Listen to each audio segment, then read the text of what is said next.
तो भाई लोग कैसे हो यार। तो बहुत से लोगों का ये डाउट रहता है कि यार जब भी एंट्री लेता हूँ प्रॉफिट की तरफ जाता ही नहीं है मार्केट, सीधा लॉस की तरफ जाता है और एसएल हो जाता है और एसएल होकर फिर मार्केट रिवर्स हो जाता है। तो यार इसका रीजन क्या रहता है? तो भाई इसका रीजन रहता है जब अपन जो अपने बिग इंस्टीट्यूशंस होते हैं, जो बिग इन्वेस्टर्स होते हैं, तब उनके मूवमेंट को अपन पकड़ नहीं पाते और उनको इग्नोर करते हुए चलते हैं। क्योंकि क्या होता है ना कि अपन ने सोचा है कि इस लेवल से मैं बाय कर रहा हूँ, ठीक है, यहाँ से बाय कर रहा हूँ, इतना मैं एसएल रखता हूँ। जबकि जो इंस्टीट्यूशंस होते हैं, हो सकता है जहां पर आपका एसएल हो वो वहां से बाइंग ले रहे हो। तो इस तरह क्या होता है ना कि अपनी पोजीशन का एसएल जब हो जाता है तब अपने को लगता है कि एसएल खा के इसको रिवर्स होना था मार्केट को। तो इस तरह जो है काफी ज्यादा कंफ्यूजन जो है हमारे दिमाग में रहते हैं। तो यार अपने को क्या करना होगा? देखो यार, मार्केट में है ना तो अपने को बिग प्लेयर्स को फॉलो करना ही होगा। तो यार यहाँ पर मार्केट में क्या है, अपन ओवर स्मार्ट नहीं बन सकते, अपन जो है बिग प्लेयर्स के अगेंस्ट नहीं जा सकते, क्योंकि जब भी ऐसा होगा अपने को सीधी सी बात है ऐसे लेना ही होगा। इन्हें सब पता रहता है कि रिटेल ट्रेडर्स ने कहाँ पर एलएल लगाया, कहाँ पर इनका टारगेट है, तो सब कुछ जो है बिल्कुल इनका प्री प्लान रहता है। और जैसे ही फिर अपन एंट्री करते हैं वैसे ही ये अपना शिकार करने के लिए बैठे रहते हैं वहां पर। तो यार अपने को क्या आया था, जैसे मैंने बोला कि अपने को बिग प्लेयर्स को फॉलो करना ही होगा, बट अपने को पता कैसे चलेगा कि वो किस डायरेक्शन में जा रहे हैं, वो किस डायरेक्शन में जो है अपनी पोजीशंस को बना रहे हैं। तो आज के वीडियो में अपन यही जानेंगे कि अपन बिग प्लेयर्स को जो है फॉलो कैसे करें, कैसे ओआई को देखकर जो अपन अनुमान लगा सकते हैं कि कहाँ पर जो है बिग इंस्टीट्यूशन बाइंग करेंगे, कहाँ पर वो सेल करेंगे। तो ओआई का नाम का आपने सुना ही होगा, ओआई मतलब ओपन इंटरेस्ट। तो देखो, ओआई समझने से पहले अपन एक चीज समझ लेते हैं, ठीक है।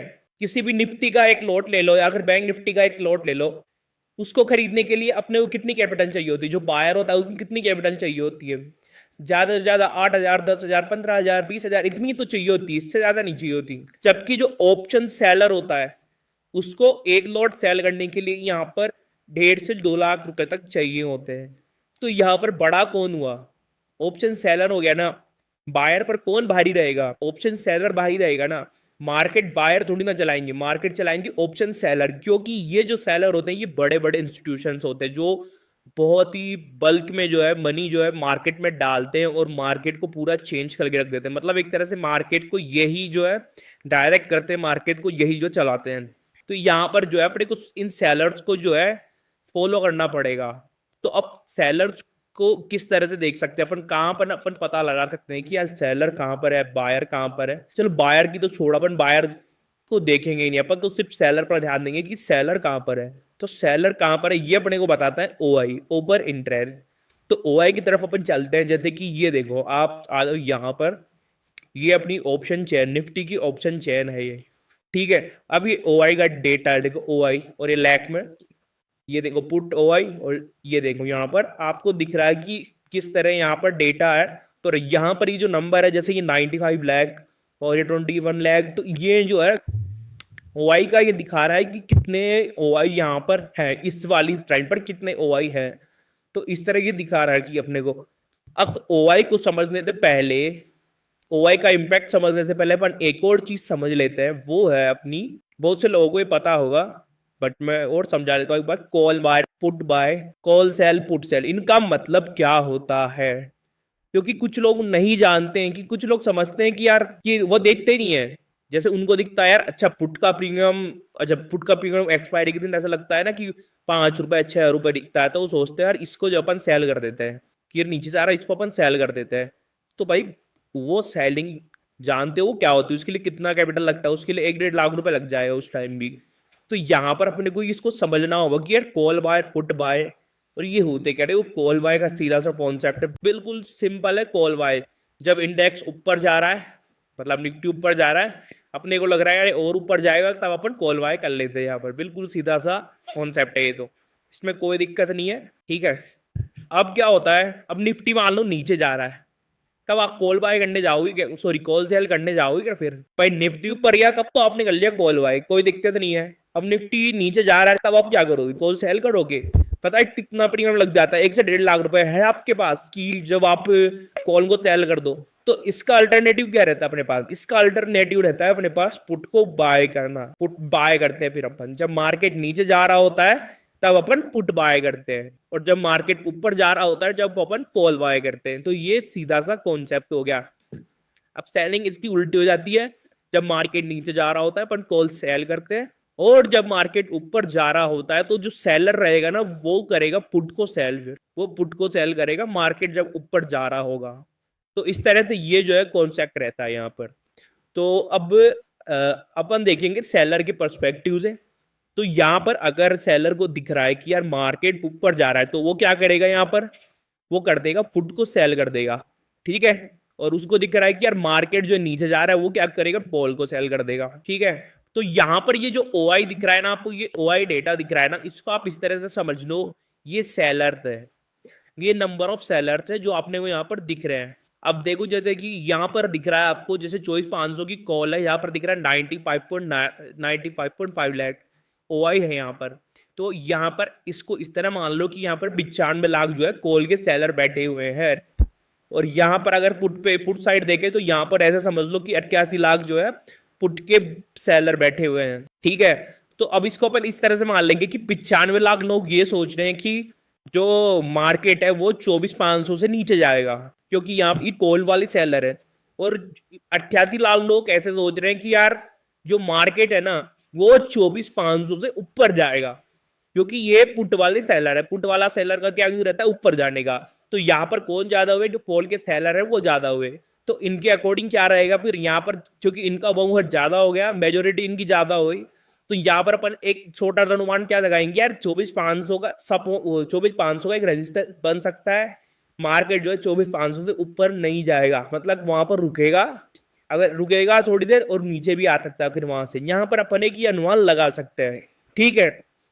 अब मैं एक बार आपको OI भी जो है क्लियर कर देता हूँ। OI होता क्या है, OI का देखो फुल फॉर्म मैंने बता दिया, ओपन इंटरेस्ट होता है। ये कैसे क्रिएट होता है OI क्रिएट होता है जब एक बायर होता है और एक सेलर होता है, तब बायर और सेलर मिलकर एक OI यहाँ पर क्रिएट करते हैं, ठीक है। यहाँ पर जो है सिर्फ सेलर से, यहाँ पर अपन देख रहे हैं कि अपन यहाँ पर सिर्फ मान रहे हैं यहाँ पर कि सेलर है, जबकि एक OI में बायर और सेलर दोनों होते हैं, ठीक है। तो इस तरह से अपन देखेंगे। यहाँ पर अपन सेलर इसलिए मान रहे हैं क्योंकि सेलर का पलड़ा भारी रहता है, ठीक है।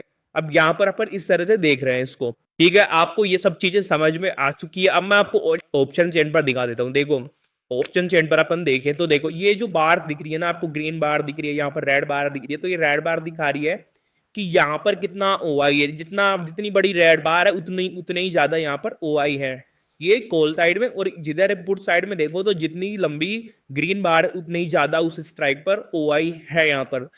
तो यहाँ पर अपन देख रहे हैं, देखो 24,600 का लेवल है, 24,600 का लेवल पर 122 लाख यहाँ पर OI है। तो मतलब कि ये देख रहे हैं कि यार 24,600 पर इतने सारे सेलर बैठे हुए हैं, 122 लाख सेलर यहाँ पर 24,600 पर बैठे हुए हैं। तो मतलब जो है मार्केट जो है 24,600 का एक रेजिस्टेंस बना सकता है। फिर अपने को दिख रहा है यार 24,700 पर भी जो है इतने सारे OI बैठे हुए हैं, जबकि और 24,700 पे तो 24,600 से भी ज्यादा OI है। तो यहाँ पर ये लग रहा है कि अपने को कि ये जो है ना 24,700 जो है एक नेक्स्ट रेजिस्टेंस हो सकता है। फिर इसके नीचे आओगे ना आपको देखिए तो 25,000 पर सबसे ज्यादा है। तो 25,000 वाला लेवल यहाँ पर बहुत ज्यादा इंपॉर्टेंट हो जाता है। 25,000 वाला लेवल एक स्ट्रॉन्ग रेजिस्टेंस का काम करेगा। तो किस तरह से होगा, अगर मार्केट देखो 24,600 पर रुकता है तो ठीक है, अगर वो नहीं रुकता है तो वो 24,700 पे रुकेगा, अगर वो 24,700 पे भी नहीं रुकता तो वो 25,000 पर जाकर रुकेगा।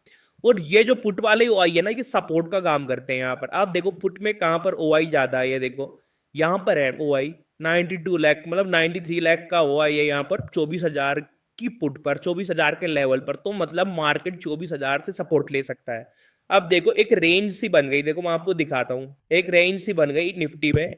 अपन ने देखा कि मार्केट जो है 24,000 पर एक सपोर्ट बन रहा है, ठीक है। तो यहाँ पर इसको मैं बड़े टाइम फ्रेम पर कर देता हूँ। तो यहाँ पर देखो 24,000 पर एक सपोर्ट बना रहा है मार्केट। तो 24,000 का लेवल अपने को कहाँ मिलेगा, ये देखो दिख रहा है यहाँ पर लेवल 24,000 का। ये देखो ये वाला लेवल, ये देखो मार्केट यहाँ पर आकर यहाँ पर इसको जो है एक स्ट्रॉन्ग सपोर्ट मिल सकता है मार्केट को। OI से अपने को ये इंडिकेशन मिल रहा है, ठीक है। फिर OI बता रहा है कि यार 25,000 पर जाकर एक स्ट्रॉन्ग रेजिस्टेंस है। तो 25,000 कहाँ पर है भाई, ये रहा 25,000। तो ये वाला जो लेवल है ना, ये वाला लेवल, ये देखो ये वाला लेवल, ये जो गैप है ना यहाँ पर, ये वाला लेवल ये एक स्ट्रॉन्ग रेजिस्टेंस था, यहाँ पर काम कर सकता है। तो इस तरह जो है ओआई डेटा से अपन सपोर्ट एंड रेजिस्टेंस को यहाँ पर आसानी से देख सकते हैं। तो यहाँ पर आ जाते हैं वापस से, ये देखो अभी मैं जो यहाँ पर है, जैसे किसी पर हाई, जैसे हाई पीई ओआई, मतलब किसी पुट वाली स्ट्राइक पर हाई ओआई है तो मतलब वो सपोर्ट की तरह काम करेगा, और जो हाई ओआई है किसी कॉल वाली स्ट्राइक पर तो एक रेजिस्टेंस की तरह काम करेगा। अपन यहाँ पर देख चुके हैं ये सब चीजें, ठीक है। अब ये तो अपने को पता चल गया कि यार कैसे सपोर्ट रेजिस्टेंस निकल सकते हैं, कैसे लेवल्स निकल सकते हैं, बट अब ये पता कैसे चलेगा कि यार मार्केट किस डायरेक्शन में जा सकता है, मार्केट किस डायरेक्शन में जा सकता है। तो यहाँ पर देखो जो ओआई होता है ना, वो ओआई चेंज होता रहता है, ऐसा नहीं है कि एक लेवल पर है तो उसी लेवल पर रहेगा, वो चेंज होता रहेगा टाइम के साथ। इंटरेस्ट जो है बायर सेलर का वो अलग अलग शिफ्ट होता रहता है, तो ओआई भी चेंज होता रहता है। अब अगर किसी स्ट्राइक पर अगर ओआई इंक्रीज हो रहा है, ठीक है, अभी क्या ये देखो मार्केट अभी क्या क्लोज हो चुका है, देखो यहाँ पर ही चेंज होता रहता। अब यहाँ पर क्या रहता है, अगर किसी स्ट्राइक पर आपको दिख रहा है कि यार ओआई बहुत तेजी से इंक्रीज हो रहा है, तो उस स्ट्राइक पर ओआई तेजी से इंक्रीज हो रहा है, कॉल साइड की, कॉल साइड वाली स्ट्राइक है और उस पर ओआई तेजी से इंक्रीज हो रहा है, तो मतलब यहाँ पर अपने को समझ जाना चाहिए कि इस लेवल पर अब एक अच्छा रेजिस्टेंस बनने वाला, अगर प्राइस इस लेवल को टच करती है तो हो सकता है मार्केट वहीं से जो है रिवर्स बना ले, ठीक है। अब अगर ओआई कॉल वाली स्ट्राइक पर डिक्रीज हो रहा है, फटाफट फटाफट फटाफट जो है डिक्रीज हो रहा है ओआई, ठीक है, आपने को दिख रहा है कि यार पहले जो कॉल वाली एक स्ट्राइक थी यहाँ पर काफी ज्यादा ओआई था, बट अभी धीरे धीरे धीरे धीरे डिक्रीज होता जा रहा है। तो इसका मतलब क्या हो रहा है कि वो जो वो एक रेजिस्टेंस बना हुआ था ना, अब वो रेजिस्टेंस यहाँ पर कमजोर पड़ रहा है, और रेजिस्टेंस कमजोर पड़ रहा है, अब प्राइस जो है आसानी से उस रेजिस्टेंस के पार जा सकता है, तो मतलब मार्केट ऊपर जा सकता है। फिर तीसरी अपने पास जो है कंडीशन आ जाती है कि जो है पुट साइड पर ओआई इंक्रीज हो रहा है। अब पुट साइड पर ओआई इंक्रीज होने का यहाँ पर क्या मतलब है कि यार इनमें से किसी स्ट्राइक पर मान लेते ओआई इंक्रीज हो रहा है, मतलब कि वहां पर उस वाले लेवल पर जो है स्ट्रॉन्ग सपोर्ट क्रिएट होता दिख रहा है अपने को।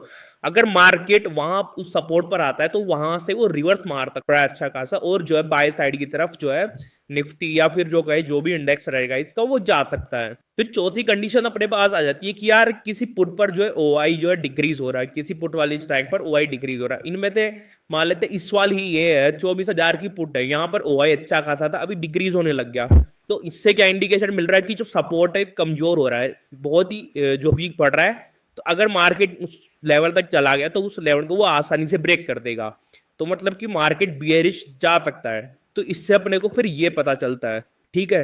तो इस तरह यहाँ पर मार्केट में जो है ना ओआई घटता बढ़ता रहता है, अपने को ओआई देखकर यहाँ पर जो है अच्छे से जो है ट्रेड प्लान करनी पड़ेगी। बट ये ध्यान रखना यार, देखो ओआई ऐसे पूरी तरह ओआई पर ही डिपेंड रह जाना ये गलत बात है, क्योंकि ओआई पर डिपेंड रहना बिल्कुल भी सही नहीं है पूरी तरह। यहाँ पर आप ओआई देखकर सिर्फ एक इंडिकेशन देख सकते हो या फिर एक अनुमान लगा सकते हो, हाँ कि यार अच्छा मार्केट बुलिश रह सकता है या फिर बियरिश रह सकता है, या फिर इस लेवल पर जो है अपने को सपोर्ट रेजिस्टेंस देखने को मिल सकते हैं। बट पूरी तरह ओआई पर ही डिपेंड अगर ट्रेड निकाल लो, ये बात सबसे ज्यादा गलत है यहाँ पर।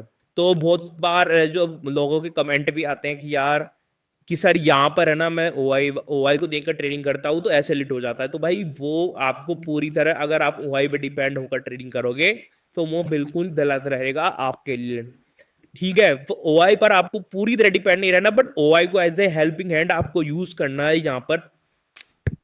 और अगर आपको अब ये ओआई वाला कॉन्सेप्ट समझ में आ चुका है तो अब आपको आपको लग रहा है कि यार अब मेरे को ऑप्शन ट्रेडिंग शुरू करनी चाहिए, तो आप अपने डिस्क्रिप्शन में जाकर धन ऐप का जो लिंक है वहां से धन ऐप को डाउनलोड कर वहां पर अपना डीमेट अकाउंट ओपन कर सकते और वहां पर आसानी से ऑप्शन ट्रेडिंग वहां पर कर सकते। साथ ही आप अपने टेलीग्राम चैनल्स को भी वहां पर जाकर ज्वाइन कर सकते हैं। तो आज अपन ने देखा कि ओआई क्या होता है और किस तरह से ओआई का यूज कर कर अपन अलग अलग लेवल्स को निकाल सकते हैं, अपन मार्केट पे डायरेक्शन का जो एक अनुमान लगा सकते हैं। तो आज की वीडियो पसंद आई हो तो वीडियो को लाइक करें, चैनल को सब्सक्राइब करें और नेक्स्ट वीडियो का वेट करें। तब तक के लिए बाय।